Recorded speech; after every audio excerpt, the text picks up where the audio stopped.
I'm going to tell you a story. The first thing you have to understand is time doesn't work the way you think it does. You can call me Oracle because I'm always talking to you. Welcome to the call.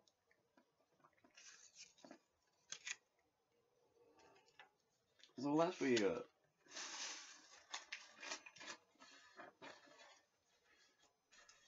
saw the fool on his errand to get himself killed.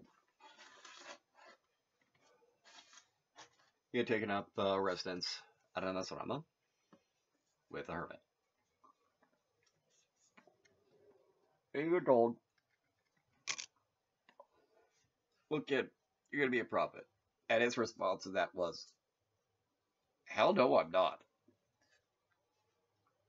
The hangman, wisdom, trials, circumspection, discernment, sacrifice, intuition, divination, prophecy. Reverse, selfishness, the crowd, body politic. And so, he'd already more or less started learning to meditate from this guru, from this hermit.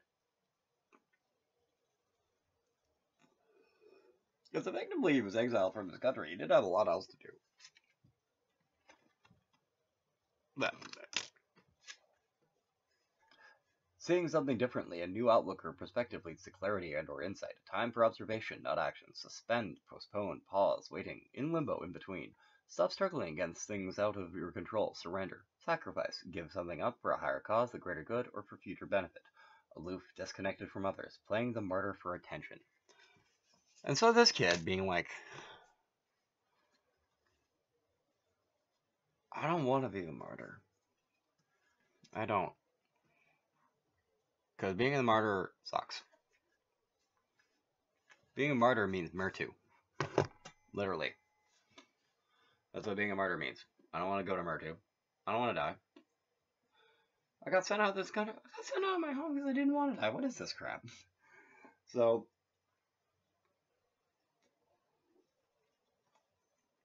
that said, he'd already through a fair amount at this point.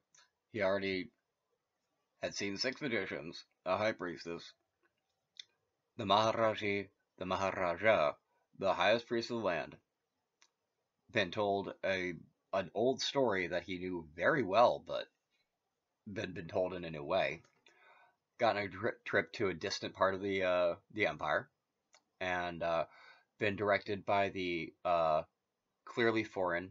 I'm telling you, for the sake of the story, she was Greek. This clearly foreign viceroy to this asrama in a lighthouse, and been basically like run through.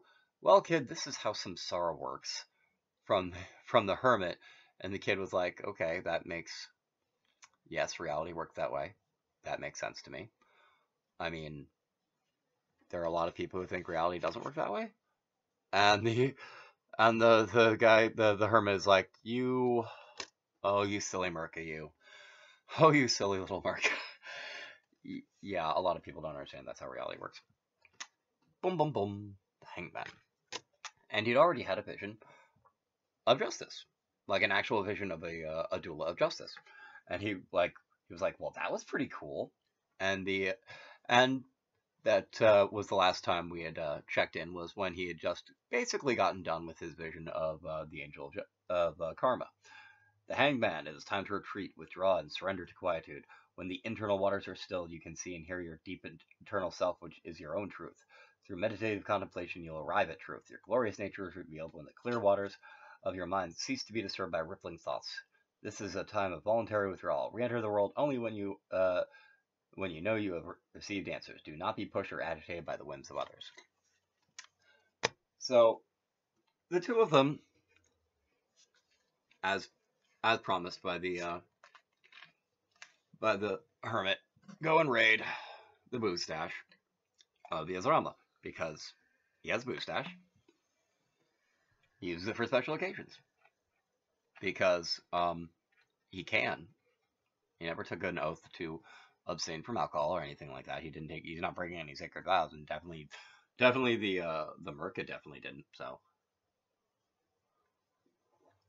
they go, and they have some cups to celebrate him having a vision. And generally speaking, they talk about what his next vision is supposed to be. And the Merc is like, okay, I know you can't like tell me a ton, but you gave me like a brief outline of basically what I'm going for here. So what am I going for next? The vision of the baddhajana of tyAya. What? You're saying I'm gonna have a vision of a hanged man? A hanged man. And sacrifice. Yes. Like literally hanged? In one case, yes. One of them is crucified. What? Okay, we're both a little bit tipsy here, and I've known you long enough to know you're not messing with me. I'm going to talk to someone who's hanging. Why do I know it's from a tree? Oh, you already know he's from. You already know one of them is hanging from a tree. Good for you. What do you mean, good for me? I mean, you're already probably like already starting to have the vision a little bit. The kid feels distinctly alarmed. I'm what? Look, kid, you gotta understand, especially going into these next visions, like, time, especially for someone like you, who's going to be a prophet, it doesn't work the same way as it works for everyone else. Like, it's just how it is. Your life has been very linear up to this point, right? One thing in front of the other. Everything has made sense. You haven't seen any visions of the past, visions of the future, nothing like that. No, he says. Wait a minute, was the Dula Karma a vision of the present? Yes, it was. Okay, no, then I haven't. Yeah. So basically, you remember the war, right? A lot of bad stuff happened during the war. Essentially,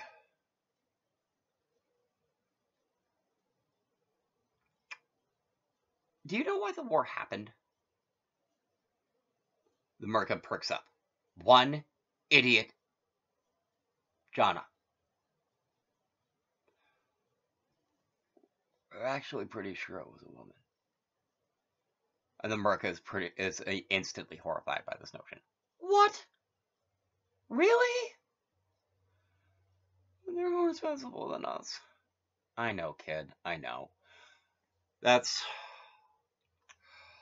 Look, it's not their fault. It's not all women's fault that one was awful. It wasn't that Eve woman, right? No, it wasn't her. She gets a lot of bad rap for that, but no, it wasn't her.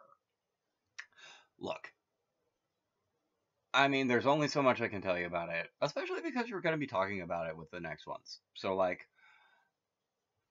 just accept that I'm not lying to you, because I haven't so far. Merkin nods. He is dead positive that especially the things he doesn't want to hear, that the hermit hasn't lied to him. Merkin just nods. Alright, so depending on how well you're doing, you'll see at minimum 3 of them. I saw 6. I understand there's more. Mario's eyes widen a little bit. Are you joking? No, you wouldn't joke about that. Okay. You understand there's more? Yeah, I'm not sure how many more. Maybe you'll look out and you'll only see 5 of them.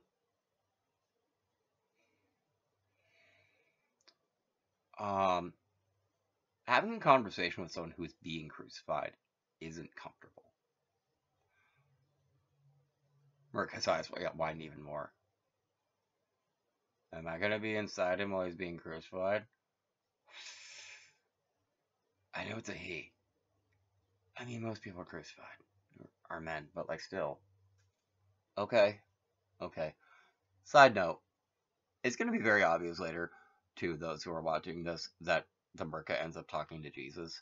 But side note, crucifixion was actually a very, very common form of execution back in like Bible times. So like bear that in mind. talking to someone who's being crucified is something that actually has happened, because sometimes people would go talk to people who are being crucified for their crimes because they weren't dead yet. Here's the thing.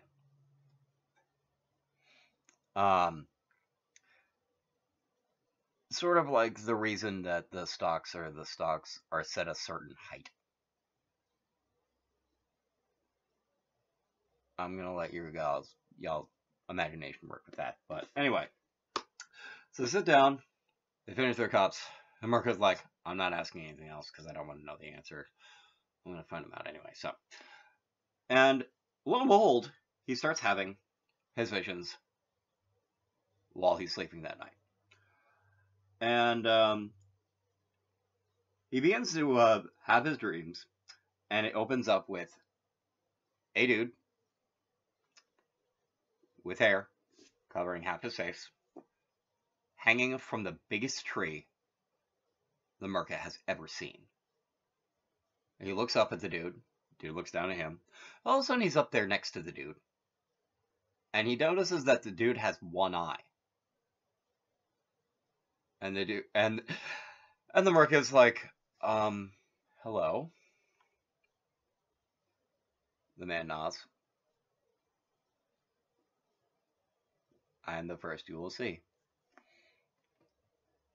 This is for you to understand what it means to be Ajita Vikrama, and to be Anuta Manya. Because when you know what Mala is, you will be of Anuta Manya, and you will flow with austerity. Now, a quick note for the people who are wondering what this is. Ajita Vikrama is having invincible power. Anuta Manya is of invincible wrath. And Mala can mean poop, but in this case, it means original sin. This is the conversation that they were having when they were blaming when the kid was like, everyone blames the Eve woman for it, right? And the guy's like, yep, they do. Ain't her fault. Yep, that's essentially what this is about.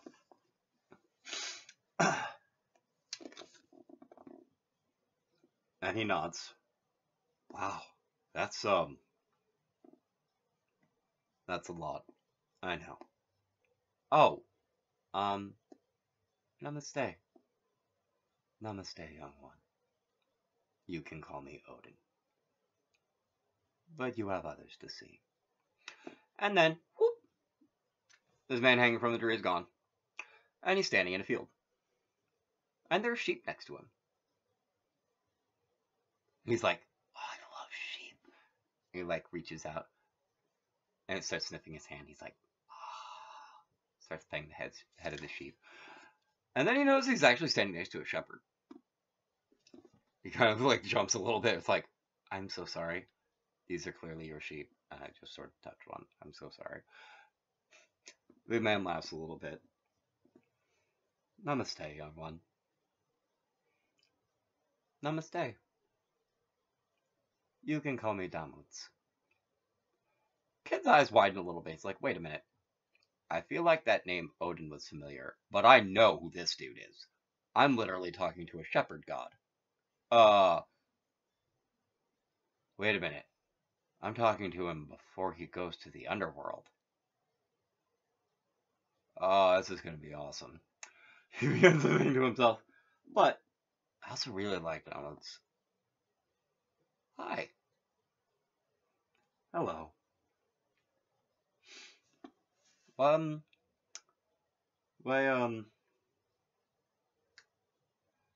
are we talking? I'm not trying to be disrespectful. I'm just, you know what's gonna happen to you, don't you? Damuts nods. There's a darkness comes towards them, and the crops start to wither, and then spring back to life, and then wither, and then spring back to life. And halfway in the other half of the space that the Merca and the god Dumbledore is in, the shepherd god, approaches another person until the Merca is standing in between these two. And he's looking at them and was like, hi. And then smiles and nods. Smiles and nods to Dumbledore. Dumbledore smiles and nods at him. Hello. Hello. Namaste. Namaste. You may call me Nergal. Kid's eyes widen again. Oh, hello. Namaste, Nergal.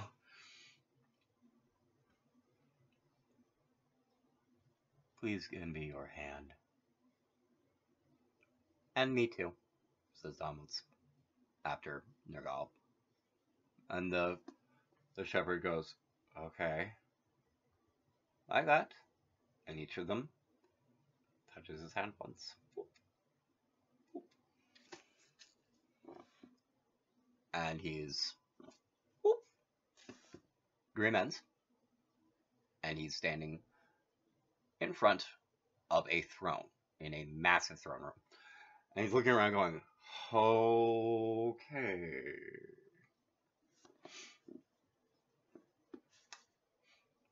And he looks to one side and he sees the line of night. Endless nothingness, true void. In the other direction, just past the other side of the stone throne room, he sees the line of dawn, the beginning of physical reality. And here he is, just outside physical reality, the endless void on one side, everything that is real on the other, in a stone throne room. And a man looks down at him, and he starts laughing. And considering everything that's happened to him before, this immediately spooks the crap out of the poor little Merca. But he stands his ground, and the man gets down up off of his throne, walks down, and puts his hand, claps his hand down heavily on the Merca's shoulder.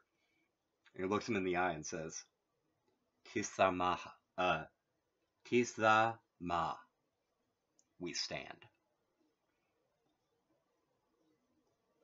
Asa pratyasa, pretabhumi. Ashes to ashes in the burning ground. Namaste. Namaste. I am Gilgamesh. Takes his hand off the shoulder,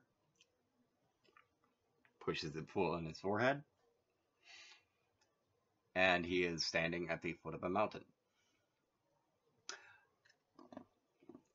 And as he walks down the foot of the mountain, he sees a dude coming down, carrying 2 tablets. And he notices that there are 10 things written on them. He's like, oh, wait a minute, I know this dude. This is the guy from the Eve story. Yeah, I know this guy. This one's Moses. Oh, wait a minute. Okay, I know this guy. And he looks at the Merca, nods, shows the 2 tablets, and says, Dasa. Some things shouldn't have to be written down. And he continues on his way. Next, he's in a cave. And there are a lot of people who look like the Babro, who was the viceroy that pointed him at the lighthouse. And they're doing some sort of ritual, and it involves drinking wine.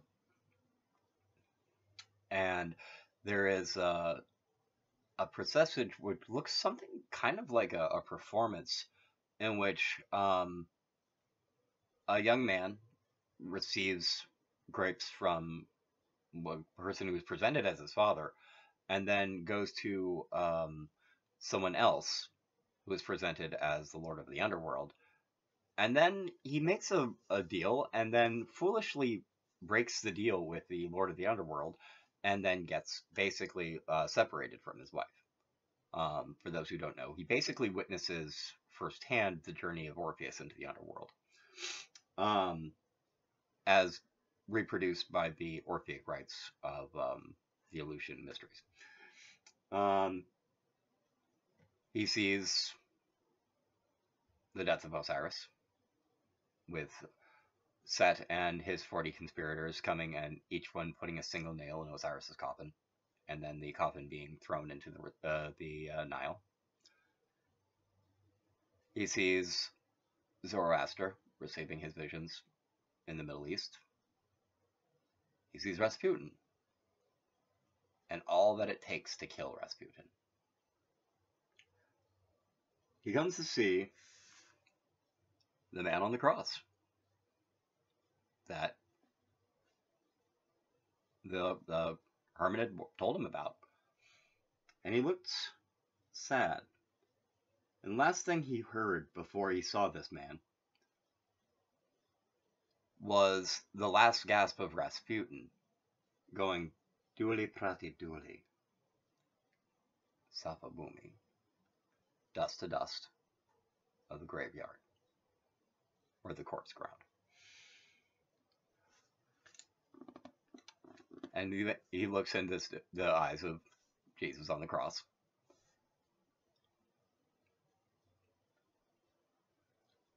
And he says, "Utpati avatara," which means resurrection of incarnation. And he looks down and Jesus looks down at himself on the cross and says, "Samskara." Now, there's an interesting note that samskara is a reference to a ceremony that is supposed to cleanse everyone, or cleanse the soul of original sin, or the sin of the womb, so to speak. So, in theory, Jesus dying on the cross actually literally should have taken care of that. Should have taken care of original sin, mala.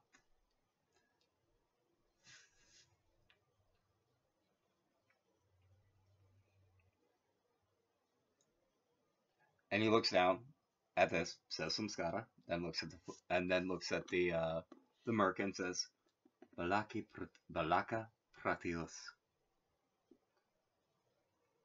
Zisudola pratisavarata."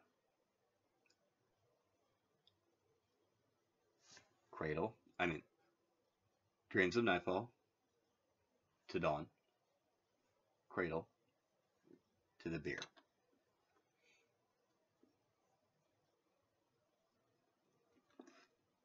Then, before he can even say anything to the dude on the cross, he's gone. And he sees a man going through the desert, leading a large procession of people to a large black stone in a huge city in the desert. And then he once again sees Gilgamesh saying, "Kistama, we stand." He sees Osiris and Set. And at the same time, they both say, "Zernuma, we hear." And then he sees one more time the man on the cross. And he says, "Vayam, we try." And the last thing he hears before he wakes up to the light of Us, the lights of dawn, is Prayati Sarvavayam. So say we all. And this is Oracle singing to you while the story of tyAya, the sacrifice true.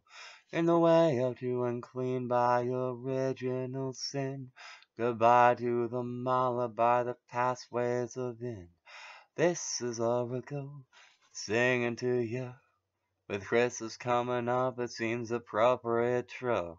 And this'll be another one of. Next'll be the story of the Caladula.